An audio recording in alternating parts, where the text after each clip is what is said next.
I was provided code for this game by the developers. Hello everyone, welcome back to Game Breakdown. I'm Nordegraf, and today we're going to be checking out a game called Boo Gritty Kid. Boo Gritty Kid is a stealth action game with a very unique art style. In this game, basically, you're a gritty kid who wants money to buy soda, so you scare adults into dropping their money so you can buy your soda. It has a very tactical and fast gameplay where you need to move really fast in order to complete the levels with certain times or all the money. If you get hit, you drop your money.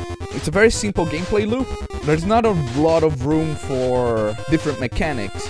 In fact, there are about 100 levels in this game, and all those levels, there's not much variation. The difficulty really comes from the layout of the rooms. If you enjoy the gameplay loop, you're not gonna have much of a problem with the length of the game. If you want more variety in what you can do, you certainly won't find it.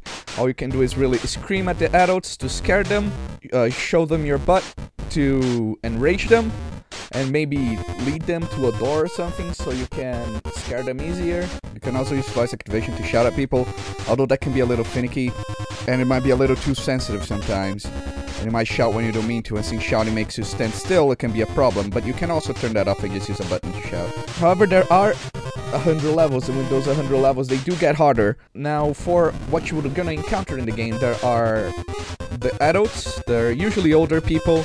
You scare them, they have a heart attack, they drop their money, boom, done. There are nurses, which will heal downed adults, and you need to have all the adults downed in order to end the levels, so nurses can be a cumbersome problem. However, you can lock them in rooms so they can get out and get anybody up. And there are police officers. Police officers will attack you on sight. There are actually quite a variety of police officers. There's the normal police officers with batons that will hit you. There are the police officers with tasers that will shoot you. There are the SWAT members, which will also shoot you, and there's also RoboCop, which will kill you on sight. Although you won't encounter much of RoboCop or the SWAT officers if you're fast enough for most levels. Most of the challenge of the game comes from avoiding the officers and making sure that the nurses can't get people up. You can also knock out the nurses, so they're not much of a problem. In fact, you usually should focus on the nurses if you want to finish the level. Most of the challenge comes from shouting people, and while some people are mad, maybe hit them with a door so they calm down, or go shout at someone else.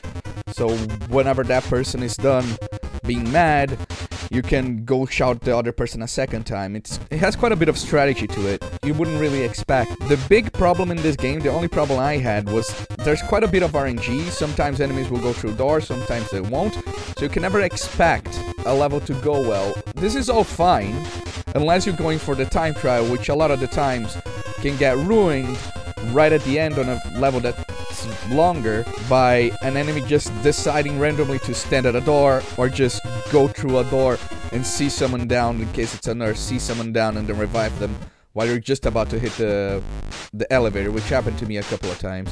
That can be very frustrating, but it's certainly not a deal breaker. It's just frustrating, but not impossible to get through. I did beat the game in about 3 or so hours, give or take. It's not a very long game. I completed it even with all the stars in every level. I don't think that's really much of a detriment, considering the game is just $5. It's not that much. It's not that expensive of a game, and it actually provided me with a lot of fun. I actually enjoyed myself, although a bit frustrated at the RNG sometimes. In fact, I was very frustrated at the RNG sometimes. It can be very frustrating. If you don't want to deal with that, I wouldn't recommend this game for you, but if you can deal with a bit of frustration, it's not that bad.